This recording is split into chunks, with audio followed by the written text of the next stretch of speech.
മലയാളത്തിൻ്റെ പ്രിയതാരം കാവ്യ മാധവനും രണ്ടാം വരവിൽ പ്രേക്ഷകരെ ഞെട്ടിക്കുകയാണ്. നായിക ആയിട്ടല്ല, സംരംഭകയായിട്ടാണെന്ന് മാത്രം. നടൻ ദിലീപുമായി വിവാഹിത ആകുന്നതിന് മുൻപ് തന്നെയാണ് സംരംഭകയുടെ റോൾ കാവ്യ ഏറ്റെടുത്തത്.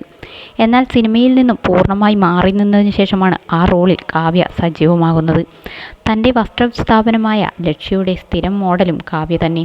വൈവിധ്യമാർന്ന പുതിയ ഫാഷൻ ട്രെൻഡുകളിലുള്ള വസ്ത്രങ്ങളുമായി മിക്ക ദിവസങ്ങളിലും കാവ്യ സോഷ്യൽ മീഡിയയിൽ പ്രത്യക്ഷപ്പെടാറുണ്ട്. പ്രിയ താരത്തെ സിനിമയിൽ ആയില്ലെങ്കിലും മോഡലായി കാണാൻ സാധിക്കുന്നതിൻ്റെ സന്തോഷം ഈ കാവ്യയുടെ വീഡിയോകൾക്കും ഫോട്ടോകൾക്കും താഴെ പ്രേക്ഷകർ പങ്കിടാറുണ്ട്. ഇപ്പോഴത്തെ ലക്ഷ്യയുടെ ഓണം സീരീസുകളിൽ ഇറക്കിയ പുതിയ വീഡിയോകൾക്ക് താഴെയും കമൻറ്റുകൾ നിറയുകയാണ്.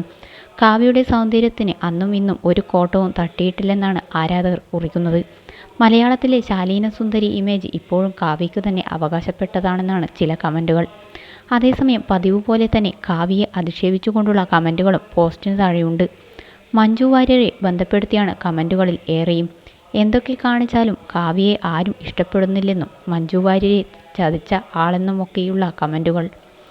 പാവം മഞ്ജുവിനെ ചതിച്ച ദുഷ്ടത്തി, കർമ്മ എന്നുണ്ട്. കാണാൻ സുന്ദരി തന്നെ, പക്ഷേ മനസ്സ് അത്ര നന്നല്ല. ക്രൂര വനിത ഏത് രൂപത്തിൽ വന്നാലും പഴയ ഇഷ്ടം ഈ സ്ത്രീയോട് തോന്നില്ല. ദിലീപ് കാവ്യ കട്ട ഫാൻ ആയിരുന്നു. എന്നാൽ മഞ്ജു ചേച്ചിയുടെ ജീവിതം തട്ടിയെടുത്ത വ്യക്തിയെന്ന നിലയ്ക്ക് വെറുപ്പ് മാത്രം.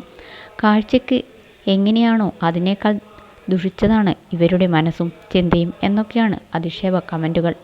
ഇത്തരം കമൻറ്റുകൾക്ക് കാവ്യയുടെ ആരാധകർ തന്നെ മറുപടി നൽകുന്നുണ്ട്.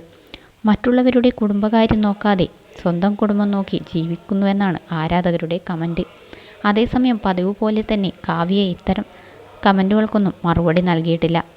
അതിനിടെ നടി മലയാളത്തിലേക്ക് തിരിച്ചു വരണം എന്ന ആവശ്യവും നിരവധി പേർ ഉയർത്തുന്നുണ്ട്. ദിലീപ് കാവ്യ ജോഡിയെ സിനിമയിൽ കാണാൻ താല്പര്യമുണ്ടെന്നാണ് പലരും കുറിക്കുന്നത്. കാവ്യ ഇപ്പോൾ സിനിമയിലേക്കില്ലെന്നാണ് മുൻപ് ദിലീപ് വ്യക്തമാക്കിയത്. അതേസമയം താനും കാവ്യയും ഒരുമിച്ച് അഭിനയിക്കണമെന്ന് ആവശ്യപ്പെടുന്ന സിനിമകൾ വന്നാൽ അപ്പോൾ അക്കാര്യം പരിഗണിക്കാമെന്നും ദിലീപ് പറഞ്ഞിരുന്നു.